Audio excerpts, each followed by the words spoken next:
how the hell do the small, medium-sized businesses deal with security when the perception is that it costs an absolute fortune and is a bit of a box-ticking exercise? Pat testing, it's an annoyance, it's going to cost you money, but you either do it or you have electrical fires. Cyber essentials and base level cybersecurity should be seen as the same way. It's an annoyance, it's going to cost some money, but it's a hell of a lot better than the repercussions of not doing it. Yeah, we've had 16 breaches and we've decided we don't want to pay for any more of them. So we've decided to come to you for cyber insurance. Councils, probably the worst to provide cyber insurance for. There's constantly data breaches going on, which is a bane for all of us because that's where all of our information is. You're not turning over, hundreds of millions or billions, in which case you're worth months of effort. Hackers are people are lazy. If you make it hard for people to get into your business, less chance of it happening.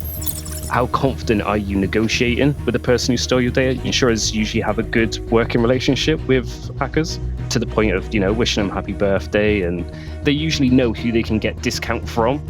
Where are you storing your insurance documents? Is it just in a? Because if someone wants to get into your network, the easiest thing to do is to look at their insurance documents and be like, okay, they've got £1 million limit. Let me ask for 2 mil. That probably bartered me down. Crime pays. If crime didn't pay, then they wouldn't do it. I know that's very scaremongery, but that is. You're scaring business owners there, Josh. No, but Hello and welcome to another edition of Razorwire. Now today is for the small and medium-sized business watchers out there who want to learn a little bit about some of the importance of cyber essentials and how cyber insurance can assist you in a variety of different ways in protecting your company with a very limited budget.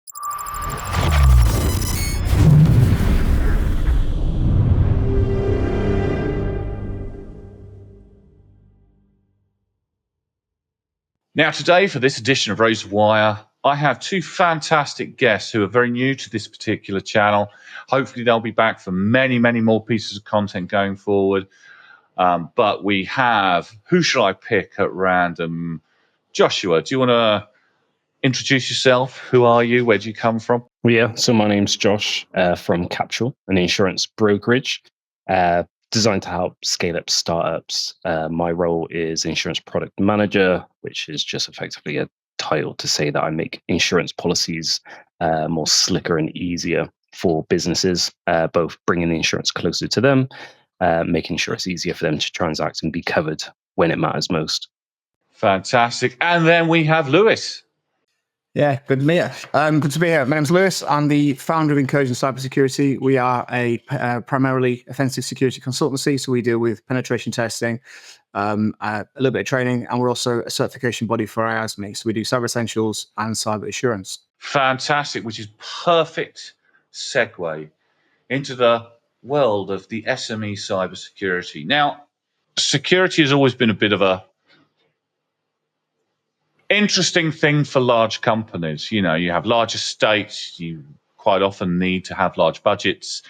There's a lot of different compliance models that will normally apply to you, especially nowadays. I mean, you go back to 10, 15 years, there was just a few, but now there seems to be some kind of endless remit, no matter what sector you're in. You've got DORA, you've got NIS2, you've got PCI DSS, you've got Cyber Essentials, you've got ISO 27001, you've got High Trust, all kinds of things over, that have applied to a variety. Oh God, I'm tripping over my words already. Compliance standards that a lot of the larger bodies have. But one of the things that we don't really talk about that often, or as often as we should do, is that of the SME. Now, no matter which area in the West you're in, SME market normally spans, I think it's between 45 and 70% of business, and revenue generated for the GDPR of any particular company, be you in the States, be you in the UK, be you across Europe, and so on and so forth. So it's a very important sector of the market. Being the small and medium-sized businesses comes with your own set of challenges. You want to grow your business. You want to grow it from something small to something of a really good size. And at some point, you're going to come across the need for some kind of cybersecurity compliance or framework or legislation that you will need to meet. And this is why we have brought Lewis and Josh to discuss the wonders of how the hell do the small, medium-sized businesses deal with security when the perception is that it costs an absolute fortune and is a bit of a box-ticking exercise. So now I've set the scene. Hopefully reasonably expertly, I've been doing this for a while. With the businesses that you guys deal with on that scale, on the small and medium-sized business specifically, do you see them experiencing significant challenges in their journey from being kind of like a very small startup, trying to be agile, trying to make a difference, trying to make a change, trying to grab those first few customers to bring them the revenue so they can kind of become cost neutral and wander into the world of profit? Yeah, so the vast majority of clients I deal with in that small, medium enterprise is all cyber essentials. It is rare that I ever engage with a penetration test at that scale. The reason being, it's down to what we just discussed, cost. Penetration testing, it's more in depth, it's more details, and it is more expensive. It takes a lot longer, and it comes with a much higher sort of skill set. So often when I'm trying to deal with small, medium enterprises, anything from one man to two-person companies all the way through to anything about 40, 50 people, I'll always pitch a Cyber Essentials and a Cyber Essentials Plus over a penetration test. The reason being is it covers off the vast majority of the first things you need to do, and it does it at quite a reasonable price. So Cyber Essentials deals with 5 pillars, or like the 5 key sort of security things you should be looking at. So firewalls, secure configuration, user access control, malware protection, and I put myself on the spot here, updating, security update management. If you cover off those 5 things, you're relatively secure to the vast majority of sort of like common attack vectors that small and medium businesses are going to face. Like, you haven't put MFA on, someone's going to find your password in a dump somewhere, and they're just going to log in as you and take all your data. I think you mentioned the agility of small companies. It's really helpful. It is really helpful. One of the hardest things to deal with when I'm dealing with like larger companies is like implementing change after a test. We find something that's critical that gets fixed pretty quickly. You find a handful of like medium and low risk issues. Those issues are there year in, year out because they're very difficult to change. But if you gather like a good number of like medium risk issues, you can compromise the entire business. If you've got small, medium business, you say that you've got a handful of medium risk issues, they can just go away and change it overnight. I've had Cyber Essential Plus assessments that have failed on a Monday and have passed on a Tuesday because the founders of the company have just made the changes overnight that boosted the security, and the following day, much better.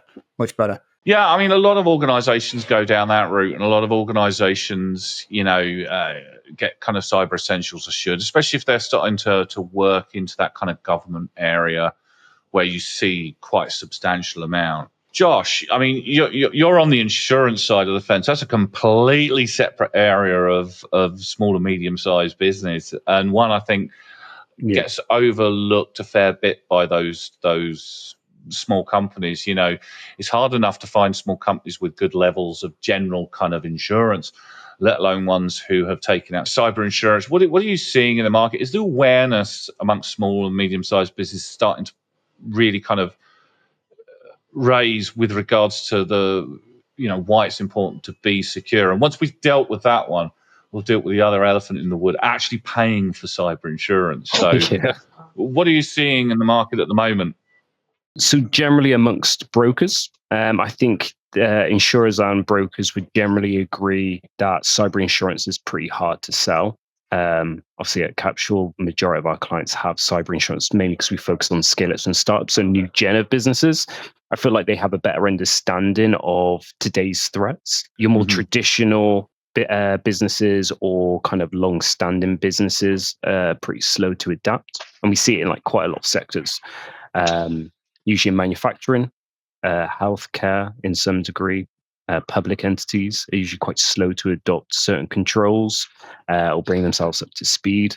That's why usually councils are the probably the worst to provide cyber insurance for. There's constantly data breaches going on, which is a bane for all of us because that's where all of our information is. But for small to medium specifically, there's a bit of a chicken and egg. So there's they need to have the relevant cyber controls to then get the cyber insurance. They need the cyber insurance, but then they also don't understand the kind of risks and exposures to cyber insurance. That's usually why it's quite hard for them to take it on. If you're a small to medium business with limited funds, and actually probably worse than that, you've just not got the time because you're just trying to grow your business and focus on that. Do you spend your money on mitigating the risk by putting cybersecurity in place and investing your time there and doing all that, or do you put cyber insurance in place? That's often how clients think or businesses think. It's either one or the other. You can have both, and they actually support each other quite well. What I would say is certain, like Cyber Essentials, it's good to get people in a beginning security posture. Obviously, it addresses firewalls, it addresses whitelisting, acceptable connections, MFA, password hygiene, regular updates to software, not using unsupported software, all things that insurance cares about as well. There's obviously many things more that insurance cares about that we care about. Because obviously we're trying to assess the exposure. So if something does go wrong, it's great that you've got that in place, but also how big is the issue going to be? So there's a lot of things that we kind of see. The general trend is that people are adopting it more. I think we're seeing a lot more cyber attacks in general. Obviously, we've got the quite the notable ones going on.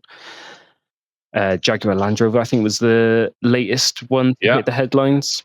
Yeah, that was a big one, and I know a few people who had their Jags. Unfortunately, I'm not rich enough to have one, but they had them in the shop, and they've been told, sorry, it's going to take a while for some parts to get to you because it's kind of filtered through their third-party chain.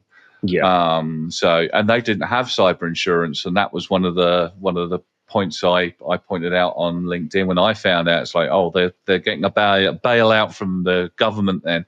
Yeah. To factor for the fact that they didn't consider cyber insurance, or they hadn't quite procured it. I don't know what that means, whether it's like, oh, we're worrying about the cost, so we'll push it down the line, or they were negotiating terms with their insurer. So if your insurer's watching, sorry, I think you dodged a bullet there. Yeah, it'll be quite hard for them to not hard for them to get insurance, but maybe a trickier conversation to have afterwards. A lot of smaller businesses that I see cyber insurance as a way of kind of like dodging having to do security. And what they seemingly, and I don't understand why they fail to understand that, insurance should be your last ditch. Everything else has failed. All your other countermeasures have failed, and you still had an event. And it does happen. Let's be honest. You can put everything in place. You could be gold dust, and one thing can trip up. Somebody opens up the wrong email and clicks on the wrong link, and you could end up, being compromised anyway. And insurance is kind of, you get the business say, well, we got cyber insurance, so they'll pay out in the event of an issue. And then it's like, well, guys, you do realize you're kind of reliant on that cyber insurance for some of the contracts you have. And if you have a breach and you claim on it, you're not probably going to get cyber insurance. Or if you do, it's going to be horribly expensive further on down the line than if you just, as you quite rightly pointed out, Josh, marry both of them up, have good security. It doesn't have to be expensive. It just has to be effective. Yeah. And have the insurance for if it does really genuinely go horribly, horribly wrong. Yeah. I think there's a good handover point as well. You have your cybersecurity, it helps mitigate when things happen and things go wrong, whether that's genuinely majorly wrong or, maybe just an instance happened. You've got your cybersecurity provider there, whether that's through MDR, MSP, however you're kind of managing that. That's a kind of a great starting point.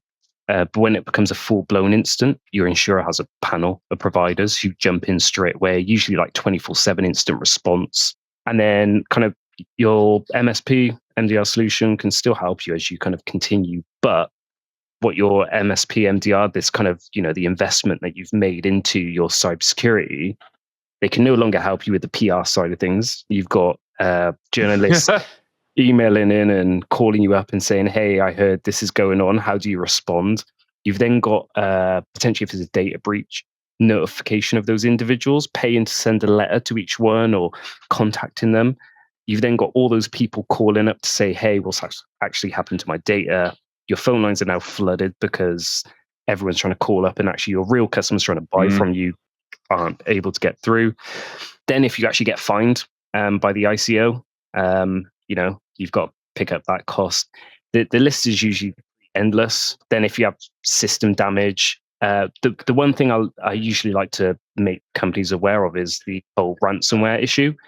It is the kind of fear-mongering aspect of it, like what happens if this big, scary ransomware attack happens. But it's the intricacies of it.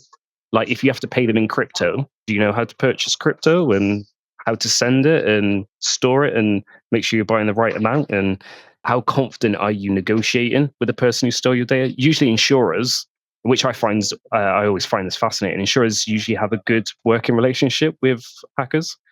That to the point of wishing them happy birthday and basically reverse social engineering aspect of it, and they usually know who they can get discount from. So they'll be this hacker group, and okay, we probably get 50% off whatever they're asking for. So then they know how much they can barter them down from, and what the actual kind of cost will be, which is always just an interesting aspect to cyber, that you're mates with the malicious actor. Effectively, so many ways we could go, Lewis.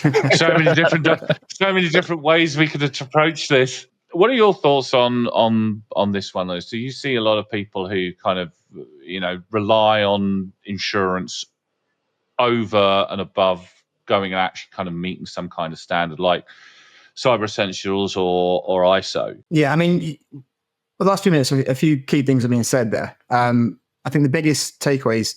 Every breach we've mentioned has been the big breaches. Obviously, we focus on Jaguar Land Rover. If we to go back a little bit further, we're going to talk about Harrods, Co-op.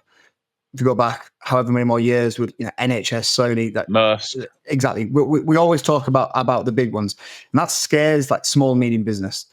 It makes, in my experience, it makes people think that hacks only happen when you're targeted. And one thing I keep telling people is nothing is unhackable. No one is unfallible. If someone really wants to get in your systems and put time and money and effort, they will achieve it. I mean, I do this for a living, and 2 times in my entire life, I've been close to being scammed. Social engineer. Luckily, I caught it. What small medium businesses need to do is not make themselves unhackable, which is what they think they need to do, and why they go down the insurance play over the protection plates.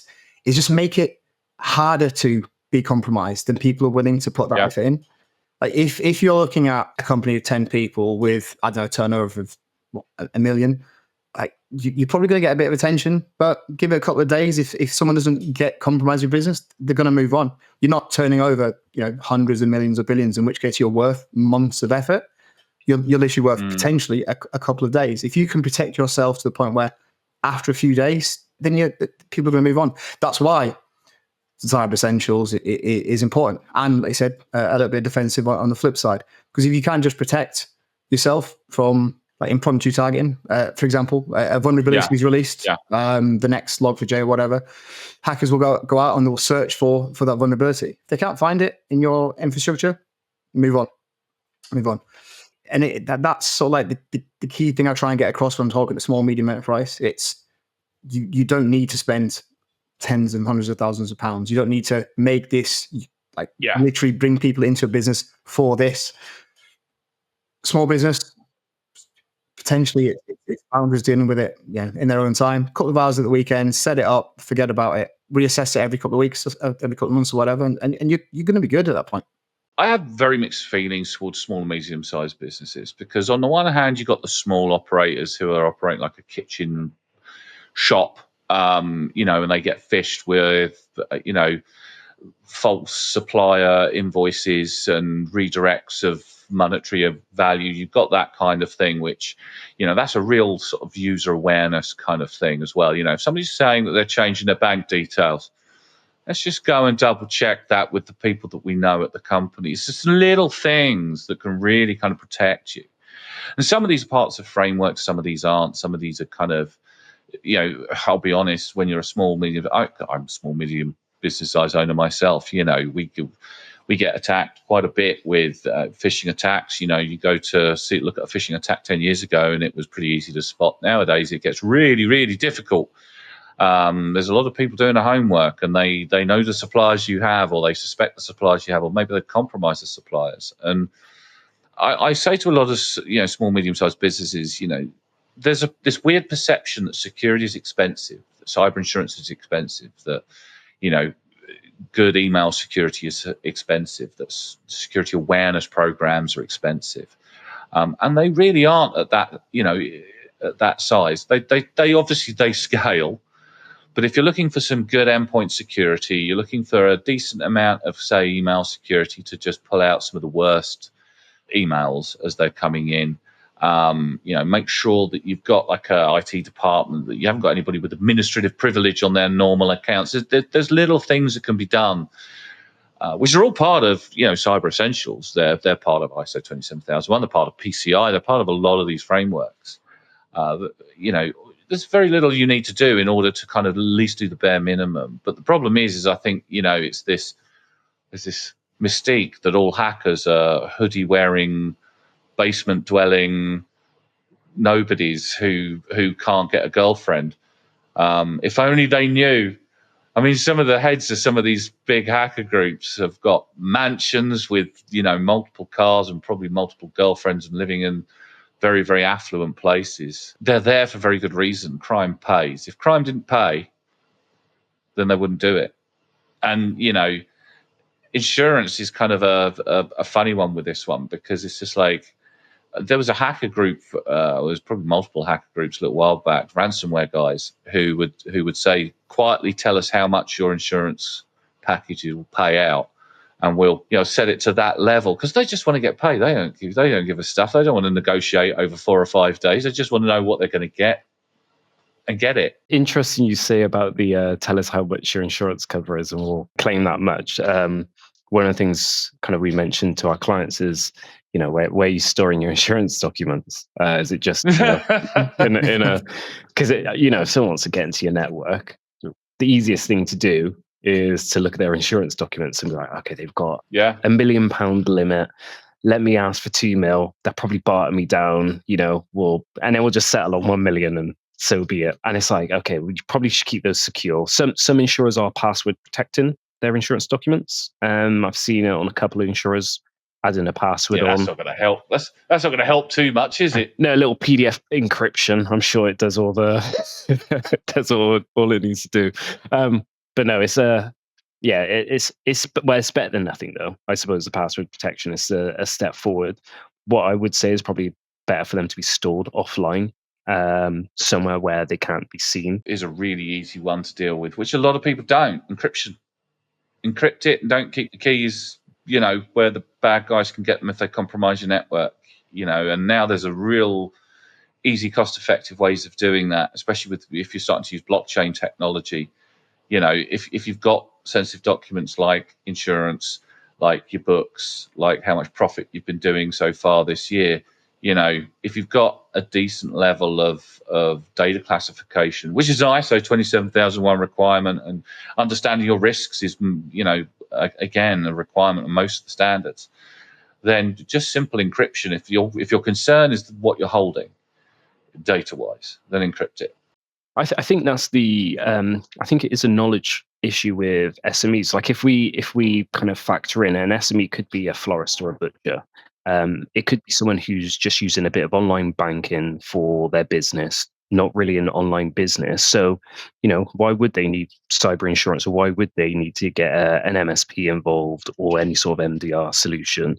And it's kind of like making it aware to those businesses that if they are like a butcher's or a florist, the risks are still there. Cybercrime is still a thing, which in standard cyber insurance is usually like an add-on, something you have built in extra to protect that invoice fraud when you're speaking with suppliers and someone's in your network, and because you're not a digital business, there's no need for you to have any kind of endpoint protection, or you feel like there's no need for you to have any endpoint protection or any MDR solution. So you don't know someone's in your network, and you go to pay someone, or someone is supposed to pay you.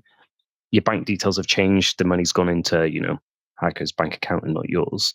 So then using kind of the language of encryption and having to do that to a florist or a butcher, and kind of, some insurers ask if they've got DMARC, DKIM, SPF, SOC. Yeah, they won't know what that is. Yeah, and to be honest, even some of the businesses who have got a full-blown IT team and kind of a full force, they still have to sometimes go away and Google it and just make sure that they've got the spec. So it's almost bridging that gap. I think insurance is doing a good job at actually making sure that the requirements that businesses need on the SME end, all they're asking, I think one insurer minimum premium is like £130 for like 250,000 cyber insurance, relatively cheap. All they ask, or what insurers most ask for a minimum, is MFA, multi-factor authentication, and any training to employees for the most part. Just make sure you're aware of what cyber risks are and phishing attempts. And then after that, 250k of cyber insurance. So I think the insurance market has done a good job at coming down and meeting clients, SME markets, where they are, and saying, okay, they don't actually know much about cybersecurity. Let's just price it accordingly. Let's kind of align the cover accordingly. And then for the businesses who are SME, but they do take things seriously, they do know a bit about cybersecurity, there's a ton of resources out on the internet. From the government specifically, the government's done, I think, a good job at least creating awareness, obviously setting up Cyber Essentials in the first place and kind of pushing that forward. But then also with cybersecurity insurance, one of the biggest benefits of cybersecurity insurance outside of the actual insurance itself is usually the helplines that you get with it. A lot of them, you can just call up and say, hey, is this appropriate? I've got these controls in place. Or what do I need to do? I heard this thing about encryption on the podcast. What does that mean? And what do I need to do? And what documents do I need? They said something about, applying it to documents or my network. What does that mean?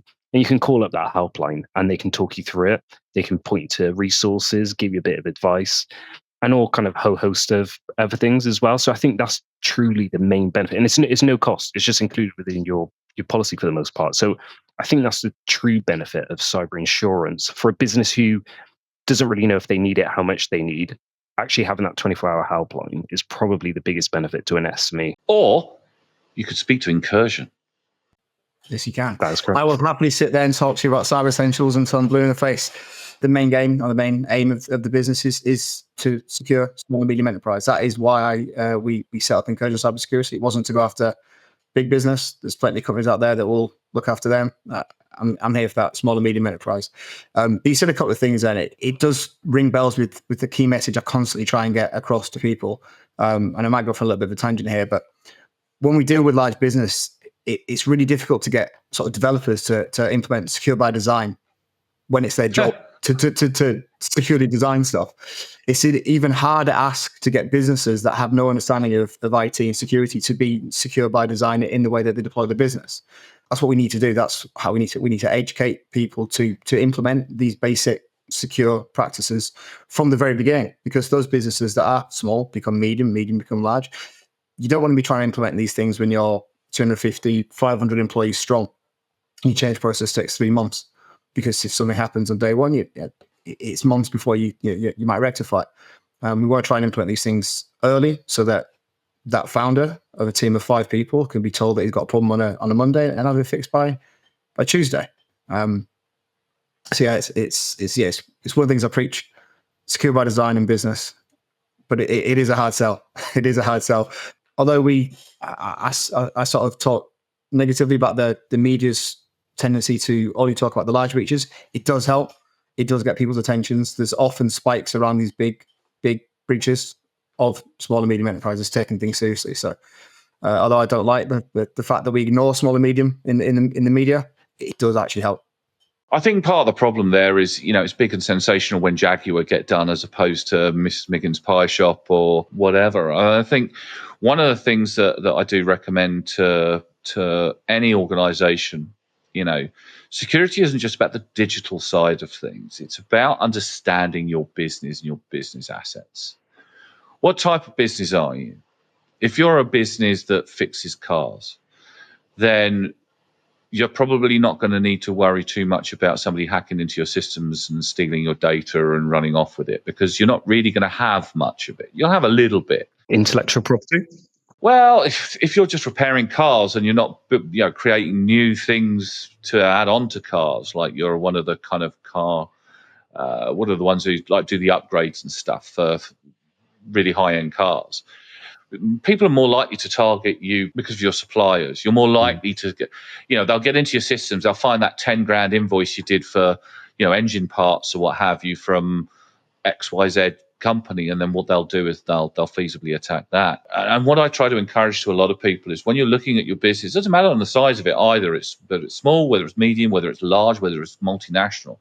Look at your business objectively and say, right, where do we get our money, and where is it threat? Where could there be a situation where we could either get scammed out of something, or somebody could get hold of something that would be damaging to our business?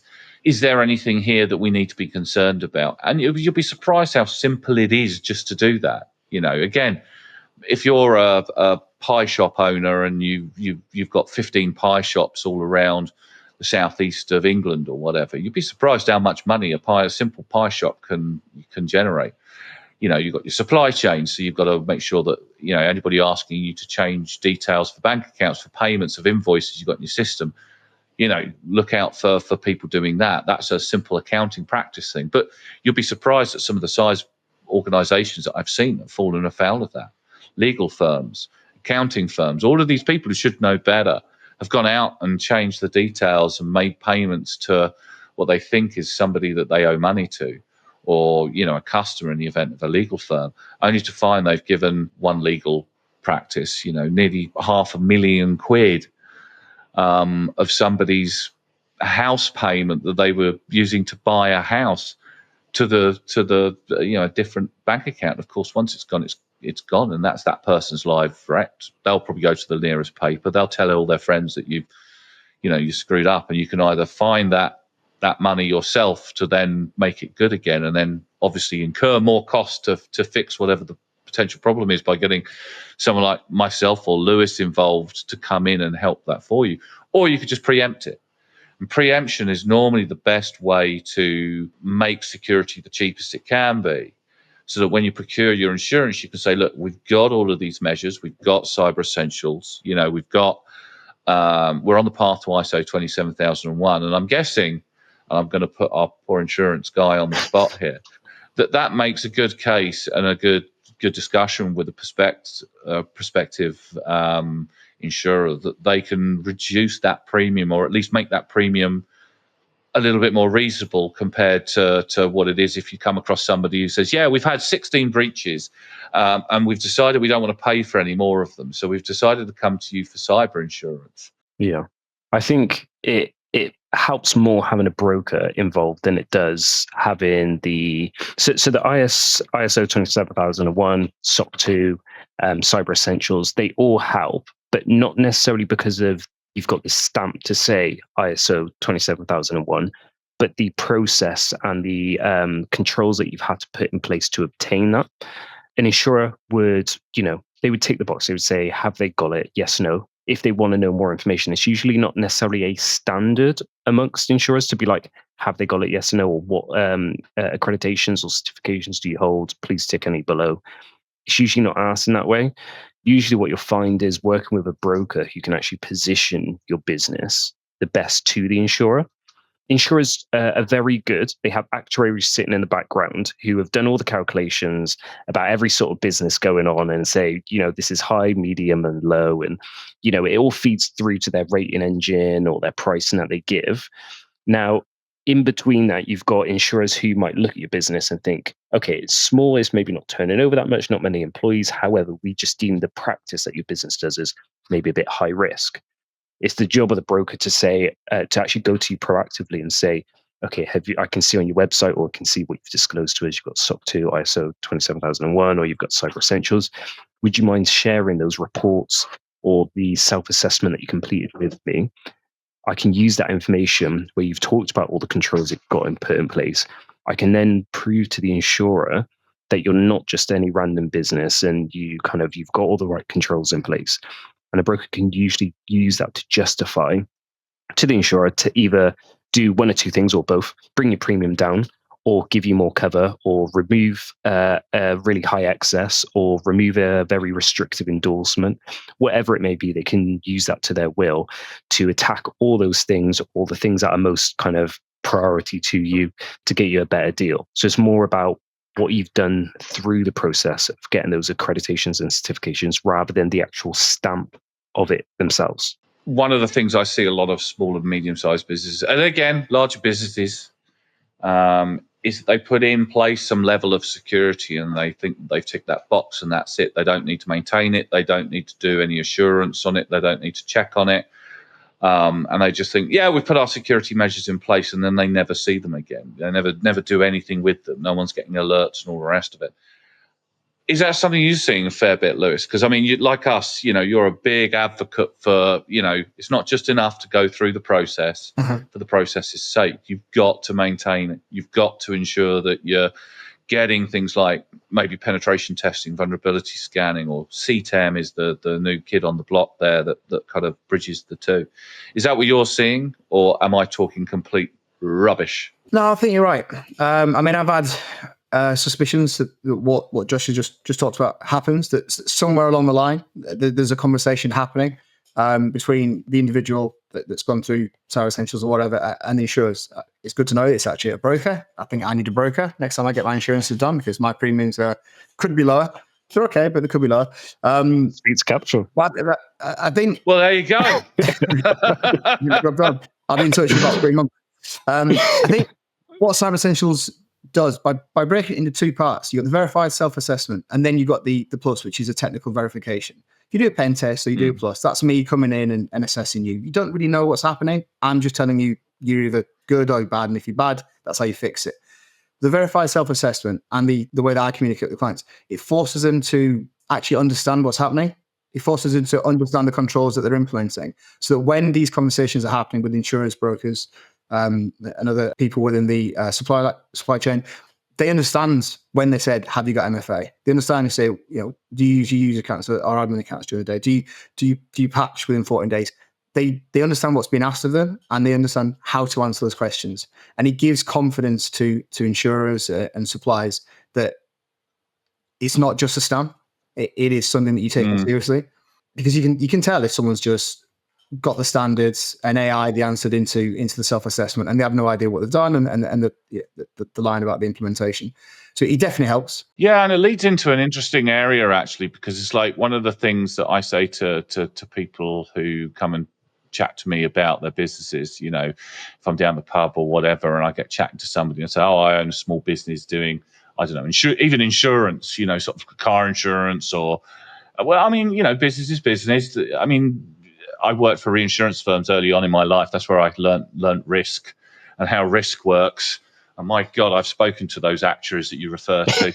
They showed me on a whiteboard very early on in my career when I was a 19-year-old Jim who was, bright-eyed, unlike where I am at the moment. And they showed me the calculation of how they figure out 1,000-year risk on, an earthquake. Yeah.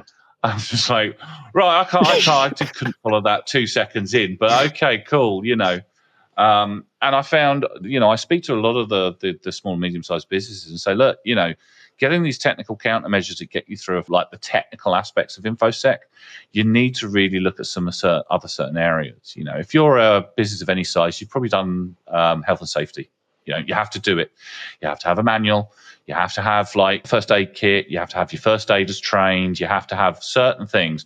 And every business on the planet, well, maybe every business that I deal with in the Western world is really good at understanding, yes, okay, we've got to have first aiders, we've got to have fire marshals, we've got to have, certain things around the office in case some idiot manages to cut their thumb off when they're making themselves a sandwich.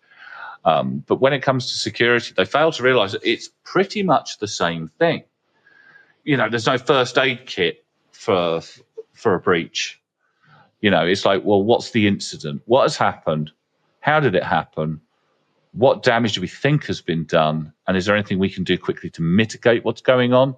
And then on long term, figure out actually what went on and get some lessons learned at the end of it, which is no different from having a fire in your office. Oh, how did the fire start? Oh, some idiot left the gas on when they were cooking, their lunch.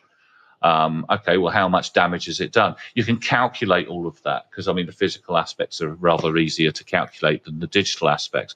The simple fact of the matter is if you have an incident and you don't handle it, then you're probably not going to survive it. I don't know any small business who's survived a high-level invoice fraud, because at the end of the day, if someone's stolen, say, 80 grand out of you because you're a shop fitter or you're a kitchen fitter or something like that, that is a big old chunk of cash that you've lost. And the supplier who the hacker posed as to get you to change the details is still going to expect payment. They're not going to go, oh, all right, mate, don't worry about it, because that's quite a significant payment probably to that supplier as well.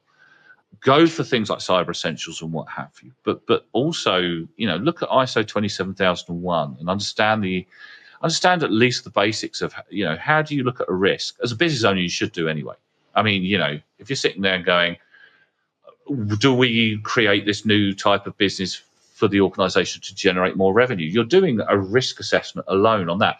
Okay, if we apply, say, 30 grand into it and it doesn't make any money, we've lost 30 grand. If we apply 30 grand into it and it makes us £1 million, then that's 30 grand well spent. What is the risks behind that? We're just asking you to, in many respects, to do the same thing, but for your significant assets. If your company is reliant on its, as I said before, Dave's Kitchen assemblers, if you're reliant on your suppliers, that's where the attacks you need to concern yourself are feasibly going to be. Cyber Essentials will help you sort of do that, but you also need to have awareness of your own business. If some dude comes up to the door and says, hi, I'm from HMRC, you owe us £60,000, give me the cash now or we're going to come back with some bailiffs. You don't automatically go, oh, come in, sir, let me get you a coffee. I'll just go and get you 60 grand. I've got it in the back in the safe. You don't do that.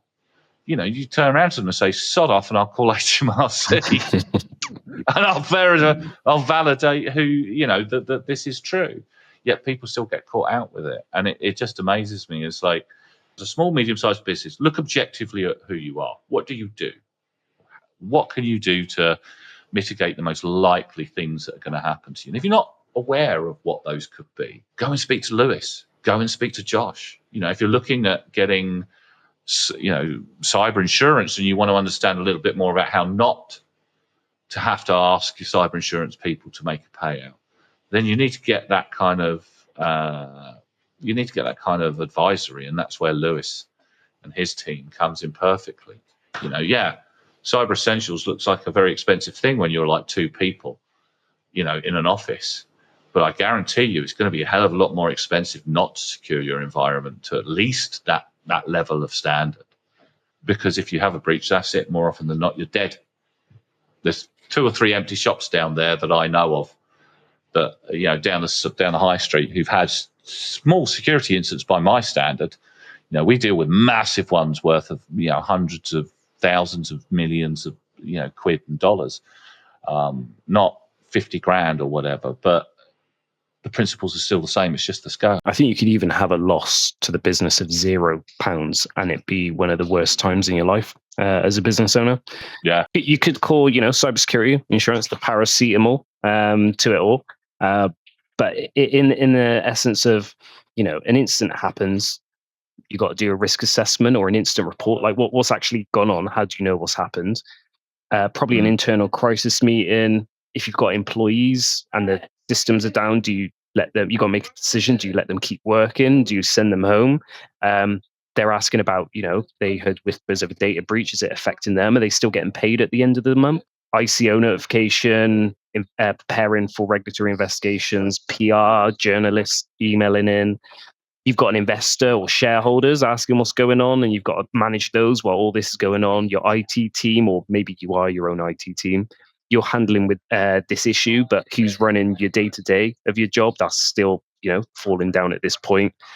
You were just about to do a marketing campaign about a new product that you're launching, but, maybe it's going to hit the headlines that you've had a cyber attack at the same time. Not very good timing. Maybe you're expanding to the US or raising investment or whatever it is.